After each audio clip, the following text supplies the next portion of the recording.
Wait, it's really no good. Despite my husband's attempt to quickly stand up and stop me, the side dish unexpectedly came to the rescue. With a swift motion, my husband extended his right leg and accidentally stepped on the side dishes, slamming his body onto the floor. Ouch! Ignoring my groaning husband, I energetically opened the door. Surprise! Well, I already knew. When I saw off the paramedics, I noticed some unfamiliar woman's shoes placed at the entrance. You see, my name is Eleanor, and I work as a manager in a company. I have lived a life solely focused on work until now, but I got married 6 months ago and now live with my husband, Owen. My husband and I are 5 years apart, and I'm the older wife.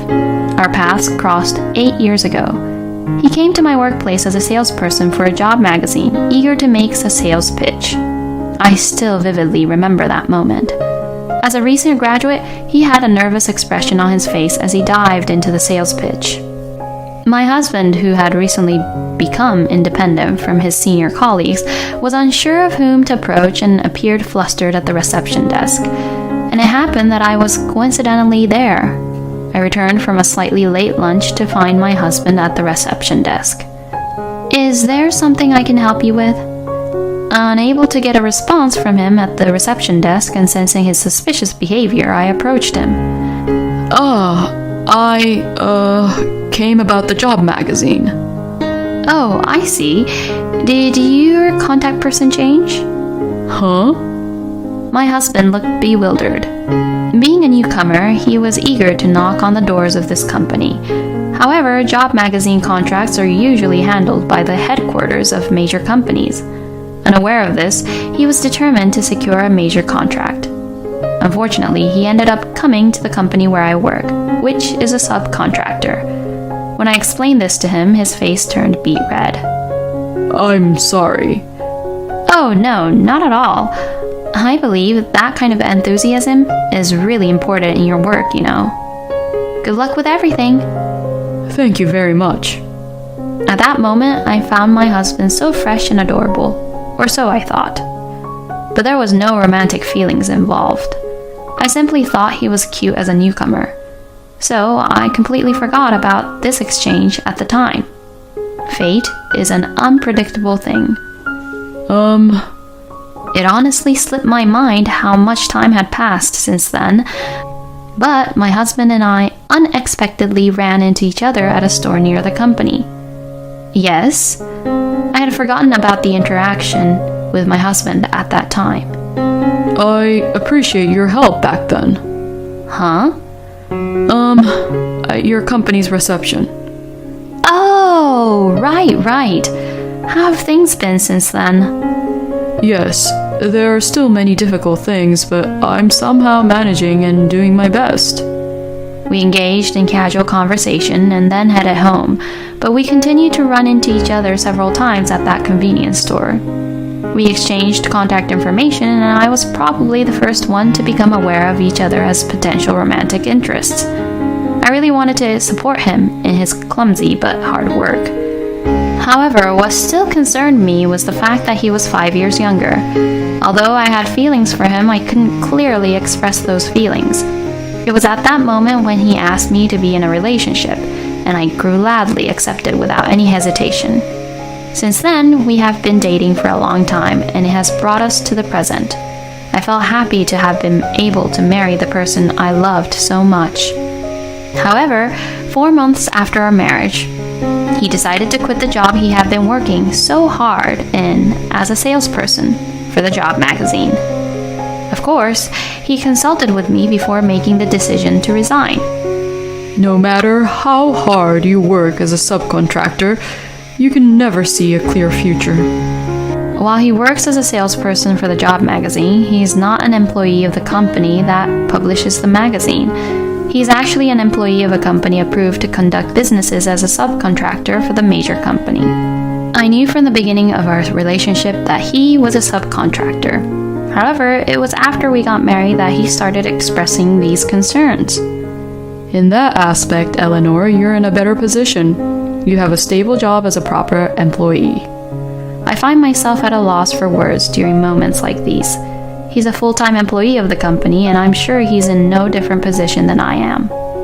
Since the change in department heads, I'm really struggling. The quotas have become more demanding, and lately, I haven't been able to meet them. I'm constantly getting scolded by the department head. I see. What if you try a different approach? That's what the department head also mentioned. So you're still a manager, Eleanor. Did you forget how it feels to be in a lower position?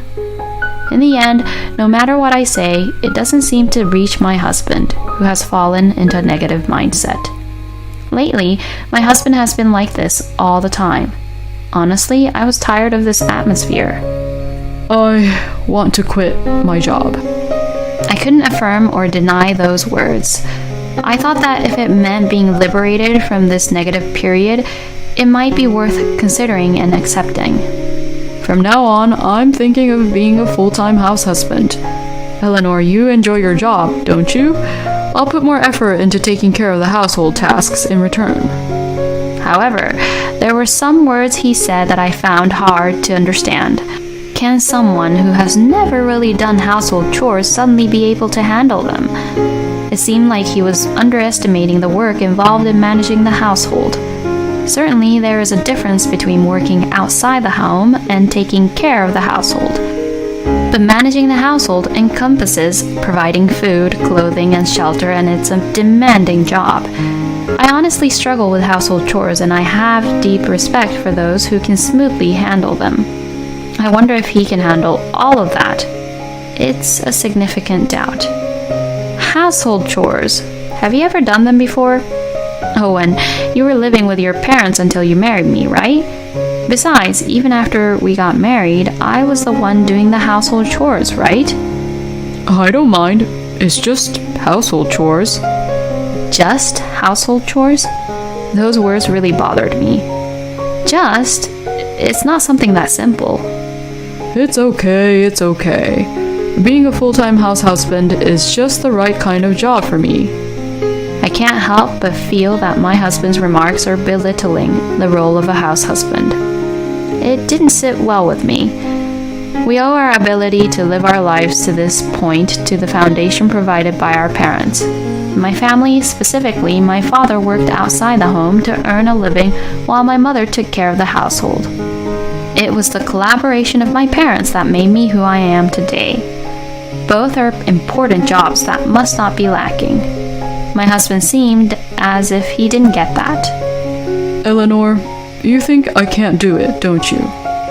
That's not true at all. I was just a little unsure. You know, I've never seen you doing household tasks before.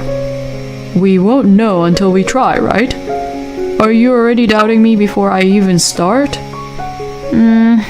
It's not exactly like that. However, I've seen many junior colleagues at work over the years. Most new employees are full of enthusiasm, but as they get more accustomed to their work, some of them start cutting corners. But they lack experience. That's why they sometimes overlook the areas where corners can be cut, which can lead to significant mistakes. And they all have something in common.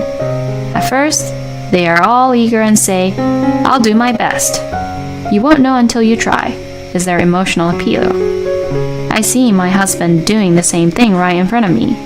I can't help but have a bad feeling about it. But this is not a workplace, it's our home.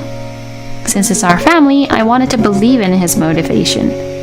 So I agreed to my husband resigning from his job under the condition that he takes care of the household. For the past week, my husband has been working hard, despite being unfamiliar with it. I can see a bit of dust in the corners, but I won't point it out. Since he's making an effort, I believe it's the time to encourage and support him. In the midst of all this, my husband mentioned wanting to attend cooking classes. I want to improve my cooking skills and treat you to delicious meals, Eleanor. Thank you. Do your best. I agreed without hesitation. I was happy to see his enthusiasm. I believe that this expense should be spent without hesitation. However, after attending cooking classes for 3 weeks, he started expressing complaints. Even when I come home tired from work, All that's prepared on the table is convenience store lunches. Hey, what have you been doing during the day? I couldn't stay silent anymore after a week of continuous convenience store meals. I've been studying cooking. I don't see any results though. I'm tired, so there's nothing I can do about it. I understand. Working can be tiring sometimes. Are you tired for a whole week? If it were just a few days, it would be understandable, but this seems like a complete mess. You don't understand anything, Eleanor.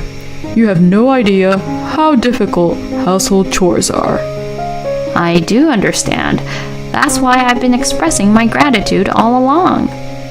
But it's actually me who's doing it. You're all talk, Eleanor. I felt incredibly angry. What was the point of that discussion we had? Well then, don't do the housework anymore. Huh? Owen's eyes are sparkling with excitement. He really reminds me of those juniors at the company who only talk big. Are you serious? Yeah, because you can't do it, right? I guess it's not for me. Trying it out made me realize that. Oh well, in that case, I'll take care of the housework. You should focus on finding a job. Huh? Why? Why? I should be the one asking that question. How can you ask why in this situation? You abandoned the housework, so you're unemployed, right? I don't intend to support an unemployed person. Please find a job and make good use of your time. Owen fell silent for a while and then looked at me with wide eyes. Let's have a child. Huh? I'll take care of the child. Oh, really? Do you even like children? By the way, do you have any qualifications related to education? No, I don't. Oh, I see. Well, even without qualifications, you can still work. If you want to, you can try looking for a job. No, not like that. It's about raising a child. It'll be our child, you know? What? Let's have a child. Then it won't be a problem if I stay at home, right? My affection for him, which had barely held on, was shattered by his words. To this person, it's impossible. Let's get a divorce. What? Why? Why did you marry me in the first place? Before marrying me, you were working, putting in so much effort. And yet, right after we got married, you quit your job and said you would do the household chores. I accepted that and have been watching over you, but it didn't last. If being married to me is moving you in a negative direction, that's not a good thing. Besides, I want you to keep your promises. I've been supporting you in my own way all this time. But I'm not a saint. I don't intend to support someone who's fully dependent on me. His expression changed drastically. I'm sorry. I'm so sorry. I won't rely on you anymore. I'll take care of the household chores properly. Please, don't leave me. Seeing my husband crying in front of me, my resolve remained unchanged. Even though he was sobbing, I knew that no real solution would come from comforting him now. So I suggested that we have a proper discussion at a later time. I actually wanted to have the discussion right away, but I had a business trip the next day and didn't have the time for a meaningful conversation. Although I felt reluctant to leave, I finished preparing for the business trip. The next morning when I woke up, breakfast was prepared. My husband kept apologizing, saying, I'm sorry, multiple times. "Thank you for breakfast, it's delicious." Yeah, I'm glad. When will you be back? Maybe in 3 days. Oh, I see. I'll take care of things at home properly. Take care on your business trip, okay? Yeah, thank you. In front of me is a husband who seems completely heartbroken. It would be a lie to say that my heart is not swayed by his appearance. However, no matter how complicated my personal life may be, I won't let it affect my work. I mentally switched gears and headed to my business trip. I had planned to have meetings spread out over 3 days, but one of the client's representatives fell ill, so the meetings were canceled on the second day. I ended up coming back home one day early. I thought about contacting my husband to let him know about the change in plans, but considering the tension between us, I decided to just inform him that the schedule had changed. I was worried that it would further unsettle him. With that in mind, I purchased a ready-made meal and returned home. I'm back! There was no response when I called out at the entrance. The house was completely dark. Maybe he's not home. I walked towards the living room without turning on the lights, and as I opened the door to the living room, there was a loud noise. What?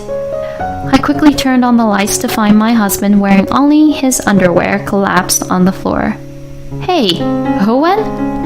It was my first experience of feeling completely blank in my mind. I hurriedly approached the living room. What should I do? An ambulance! I quickly called an ambulance. While waiting for them to arrive, I kept calling my husband's name desperately, but he remained unconscious. Afterwards, the paramedics arrived and tried to communicate with my husband, but there was no response. Please accompany us. Understood. I was in a state of panic. Oh, I dropped a few side dishes there. Please be careful. I called out to the paramedics to prevent them from slipping on the side dishes I accidentally dropped in a moment of panic, but the scattered side dishes were also at my feet. As I stepped on them and lost my balance, the phone I was holding flew into the air and fell forcefully towards my husband. Did I just hear a voice? I unintentionally made eye contact with one of the paramedics. I gently peered into my husband's face and realized something. Perhaps the paramedics are thinking the same thing. I apologize. Huh? Oh. You can go home now, it's fine. Ah, I see. Yes, I'm truly sorry for causing a disturbance. Oh, no worries. Well then, we'll take our leave. They lowered my husband from the stretcher and left the house. I saw them off to the front door. Then something caught my eye. I truly felt sorry. I apologized to the paramedics as well, but if there were people who truly needed them while they were tending to my husband, then what my husband did would be a grave offense. I couldn't forgive it from the bottom of my heart. My husband, wearing nothing but his underwear, was lying on the floor. The season was approaching winter. Surely it must be very cold like this. Wake up quickly. Why did you do such a thing? There was no response from my husband. Hello, Mr. Feigned Illness? Achoo! You don't sneeze when you're unconscious, right? Wake up already. He seems to have quite the resilience. Ah, that's right. I should dress you in clothes, or you'll be cold. Let me bring some clothes. As I tried to get up and head to my husband's room, something wrapped around my leg. No! My husband was desperately grabbing on to my leg. Oh, is the fainting act over? Absolutely not, because it's no good. What is it? Don't come into my room. Why not? Sir, it's a surprise. I'm preparing a lot of things for you, Eleanor, when you come back tomorrow. Don't look. Then it's a surprise for now.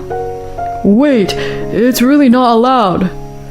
As my husband hurriedly got up and tried to stop me, the side dishes came in handy.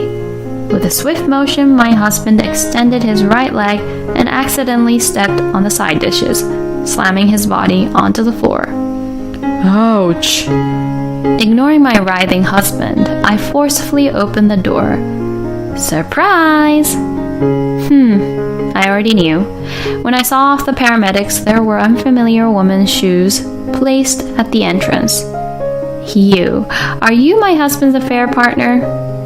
It's not an affair. We're serious, but... Oh, even though you're serious, you were instructed to hide, right? It's to keep me from getting involved. Is that so? You're careless. No, she's my sister. Oh, weren't you an only child? Don't tell such obvious lies. Hey, affair partner, do you want to marry him? Of course. There's no one else as kind as him. Oh, I see. That's what you say. Well then, I'll grant you a divorce. Huh? Is that okay? Yes, of course. Wait a minute. I don't want to divorce you, Eleanor. Wait, Owen? Didn't you say that you wanted to divorce but your wife wouldn't let you? Wasn't that what you said? Isn't it contradictory? Hold on. Just shut up already. You're obviously just a fling for me. I like older women who have their own income. You can't support an easy life like mine.